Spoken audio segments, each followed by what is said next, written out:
tidak ada resep atau vitamin ataupun obat yang lebih manjur daripada yang akan saya utarakan berikut ini, agar kita bisa menekan atau mencegah terjadinya penyakit-penyakit, terutama penyakit jantung dan pembuluh darah.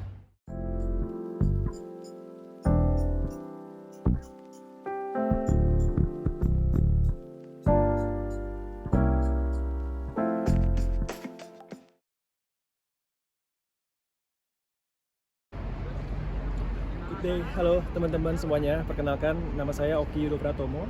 Background saya adalah dokter spesialis jantung, sports cardiologist, dan juga running enthusiast.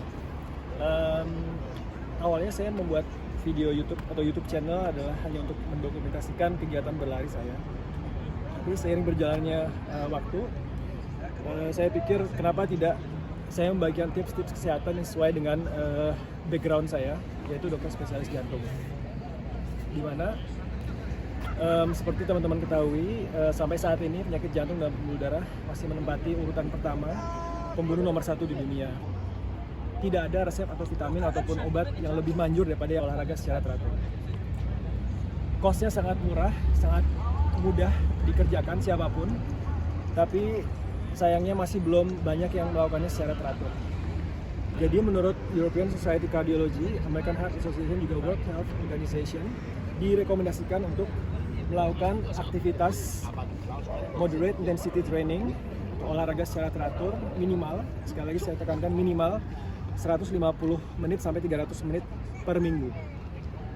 Tambahannya bisa juga dikomplementarikan dengan minimal 2 sampai 3 kali strength training per minggu. Antara 150 menit moderate intensity atau bisa juga 75 menit aktivitas yang lebih intens lagi, atau kombinasi keduanya. Intinya adalah jangan mager, mulai berolahraga secara teratur agar kita bisa menekan atau mencegah terjadinya penyakit-penyakit, terutama penyakit jantung dan pembuluh darah.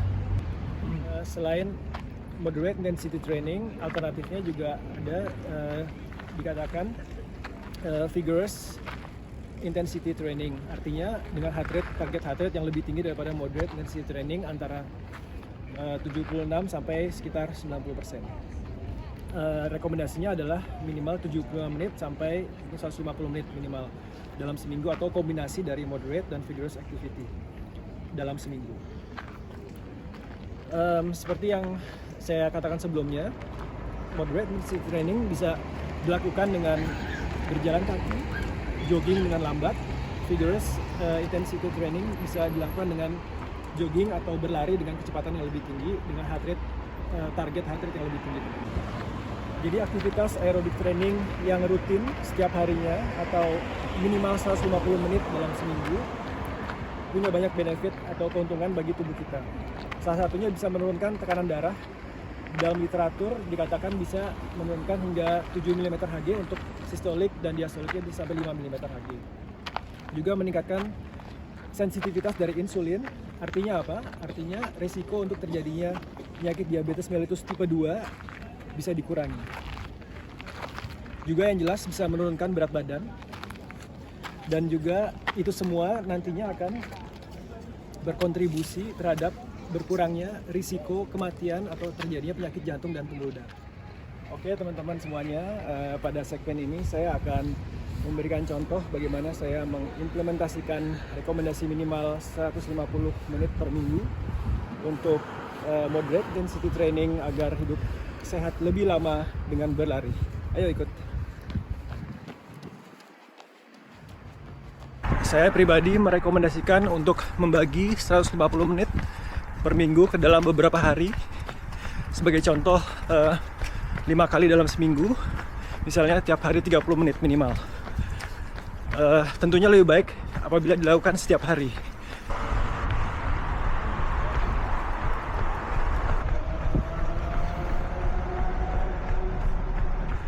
Buat teman-teman yang udah rutin berlari, mungkin teman-teman sudah tidak asing lagi dengan konsep latihan zone to training atau zone to run, yang pada prinsipnya adalah zona training yang sama dengan kurang lebih moderate intensity training yang direkomendasikan juga bagi yang berlari untuk sehat sampai dengan pelari elit atau atlet. Direkomendasikan untuk melakukan latihan berlari di zona 2 di sebagian besar latihannya. Kenapa? Karena beberapa atau berbagai macam benefit yang didapat. Berlari di zona 2 atau aerobic training zone bisa mengoptimalkan fungsi dan jumlah dari mitokondria atau powerhouse dari sel-sel tubuh kita, sehingga bisa mengoptimalkan dan memaksimalkan pembakaran lemak untuk memproduksi ATP atau energi yang dibutuhkan untuk kontraksi otot ketika berolahraga seperti berlari. Dan dengan mempergunakan sebagian besar energi produksi dari lemak, maka tubuh kita akan menghemat glikogen atau simpanan karbohidrat dalam tubuh yang bisa kita pakai ketika nanti intensitasnya sudah bertambah.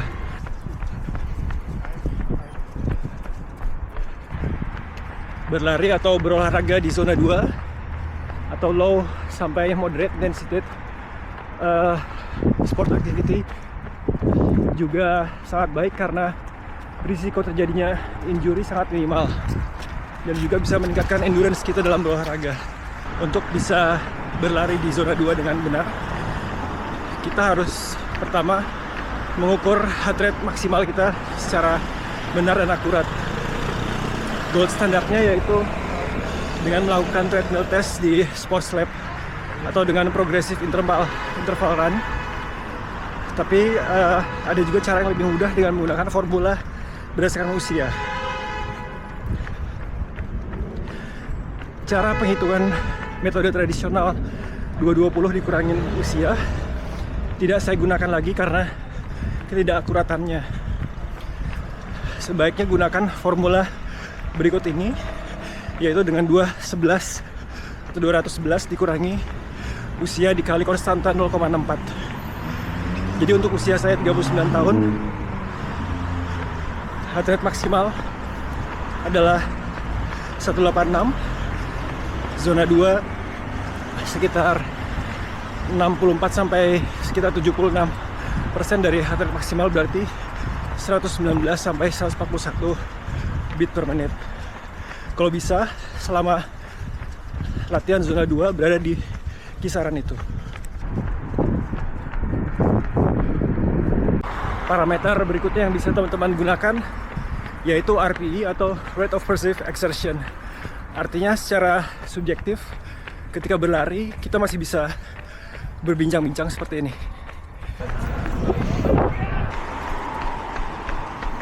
Ketika berlari di zona 2, fokus kita adalah pertahankan heart rate di zona 2. Jadi tidak usah perhatikan pace atau kecepatan. Perhatikan heart rate agar selalu berada di zona 2.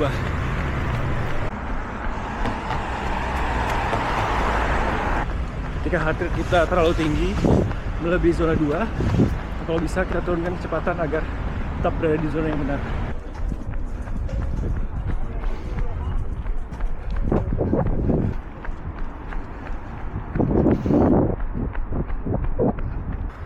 Dan tentunya sebelum memulai olahraga apapun itu harus diawali dengan pemanasan dan diakhiri dengan pendinginan.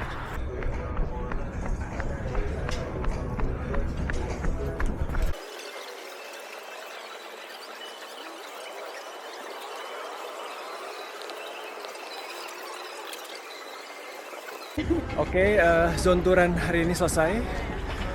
Heart rate rata-rata 141 beat per menit. Agak sedikit lebih tinggi daripada heart rate rata-rata saya di pace yang sama. Pace rata-rata 724, jarak tempuh 6 km.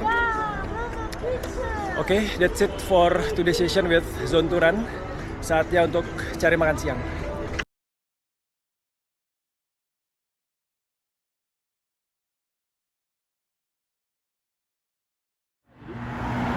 Teman-teman atau Bapak Ibu yang usianya sudah lanjut 65 tahun ke atas atau yang pada dasarnya kurang fit atau kurang olahraga,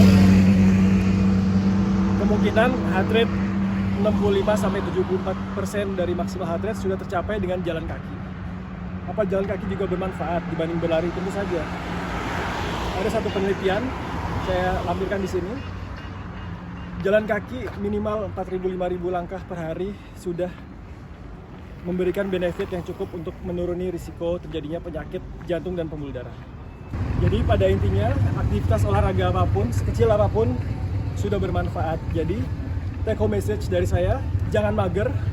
Untuk semua teman-teman sekalian, ayo kita mulai aktivitas olahraga, aktivitas fisik yang teratur agar hidup kita sehat. Dan tentunya aktivitas fisik dan olahraga harus dibarengi dengan pola hidup yang sehat, makanan gizi yang seimbang, hindari merokok, hindari konsumsi alkohol, dan juga kalau bisa tidur yang berkualitas yang cukup dan kurangi stres. Sekian saja video dari saya kali ini.